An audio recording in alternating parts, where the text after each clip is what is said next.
प्यारे बच्चों, आप सभी को मेरा प्यार भरा नमस्कार। आइए आज हम ब्रेन रूट कक्षा 7 के हिंदी व्याकरण के पाठ नंबर 23 यानी कि निबंध लेखन का पठन पाठन करते हैं। निबंध का अर्थ है बंधा हुआ, अर्थात एक सूत्र में बंधी हुई रचना। निबंध किसी भी विषय पर लिखा जा सकता है। साधारण रूप से निबंध के विषय परिचित विषय होते हैं, यानी जिनके बारे में हम सुनते, देखते व पढ़ते रहते हैं, जैसे धार्मिक त्योहार, राष्ट्रीय त्योहार, विभिन्न प्रकार की समस्याएं, मौसम आदि। अच्छा निबंध लिखने के लिए निम्नलिखित बातों का ध्यान रखना चाहिए। निबंध के विषय पर अतिरिक्त जानकारी प्राप्त करना चाहिए। तो बच्चों, जब आप निबंध लिखते हैं, निबंध में क्या होता है, आपको विस्तार पूर्वक लिखना होता है। अनुच्छेद में तो हम क्या लिख रहे थे, संक्षिप्त में लिख रहे थे, लेकिन जब हमें निबंध लिखना होता है तो निबंध में हमें हर विषय के बारे में विस्तार पूर्वक जानकारी देनी होती है। तो ये जानकारी हम तभी दे सकते हैं जब हमें उसके बारे में जानकारी प्राप्त हो।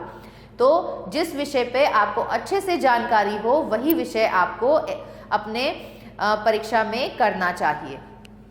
निबंध की रूपरेखा बनाएं। सबसे पहले बच्चों यही काम हमें करना चाहिए कि हमें एक रूपरेखा बनानी चाहिए कि हमें उसको कैसे लिखना है, तथा अपने विचारों को व्यवस्थित रूप देना चाहिए।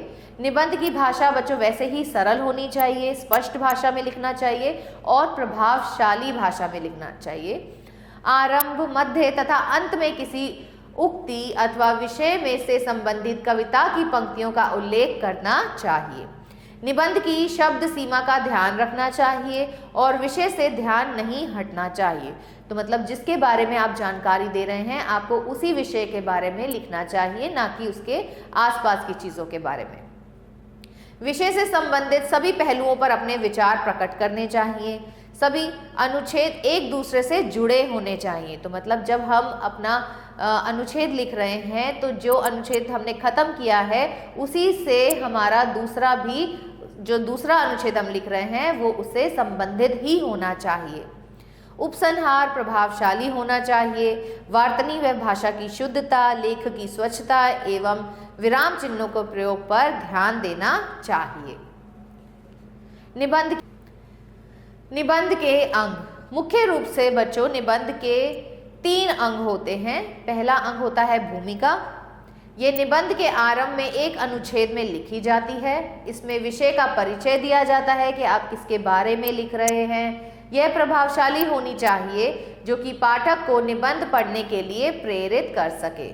फिर हमें विषय विस्तार, जो इसका दूसरा भाग है, इसमें 3 से 4 अनुच्छेदों में विषय के विभिन्न पहलुओं पर अपने विचार प्रकट किए जाते हैं। प्रत्येक अनुच्छेद में एक एक पहलू पर विचार लिखा जाता है और अंतिम जो होता है उसे हम बोलते हैं उपसंहार। यह निबंध के अंत में लिखा जाता है। इस अंग में निबंध में लिखी गई बातों को सार के रूप में एक अनुच्छेद में लिखा जाता है। इसमें संदेश भी लिखा जा सकता है। तो बच्चों निबंध के कितने प्रकार होते हैं? निबंध के 4 प्रकार होते हैं, जैसे विवरणात्मक, यात्रा, घटना, मैच, मेला, ऋतु, संस्मरण आदि का जिसमें हम विवरण लिखते हैं उसको हम बोलते हैं विवरणात्मक। फिर आता है वर्णनात्मक। वर्णनात्मक कौन सा होता है? जिसमें हम किसी स्थान के बारे में या किसी दृश्य के बारे में, परिस्थिति, व्यक्ति आदि का वर्णन करते हैं। और विचारात्मक, किसी समस्या, स्थिति, विचार, घटना आदि पर पक्ष विपक्ष में अपने विचार लिखे जाते हैं। और जो चौथा होता है वो होता है भावनात्मक। ऐसे निबंध में मन के भावों को, यानी कि आप क्रोधित हैं या आप खुश हैं, वीरता के बारे में जब आप वर्णित करते हैं तब उसे हम बोलते हैं भावनात्मक। तथा सूक्तियों पर आधारित होते हैं। आगे के पृष्ठों पर छात्रोपयोगी कुछ निबंध नमूने के तौर पर दिए जा रहे हैं, इनका अध्ययन करो। तो डिजिटल इंडिया। तो डिजिटल इंडिया कौन सा है? 21वीं सदी में किसी भी राष्ट्र के विकास की गति का प्रमुख आधार सूचना प्रौद्योगिकी जैसे महत्वपूर्ण तकनीकी उपलब्धि पर टिका हुआ दिखाई देता है। तो यहाँ आपने क्या किया है? आपने भूमिका बहुत ही प्रभावशाली बनाई है। भूमिका में अच्छे शब्दों का आपने प्रयोग किया है। भारत जैसे विकासशील देश में विकास को अपेक्षित गति देने के लिए सूचना प्रौद्योगिकी का साथ अपरिहार्य है। डिजिटल इंडिया के रूप में एक महत्वाकांक्षी कार्यक्रम का आरंभ जुलाई 2015 में हुआ।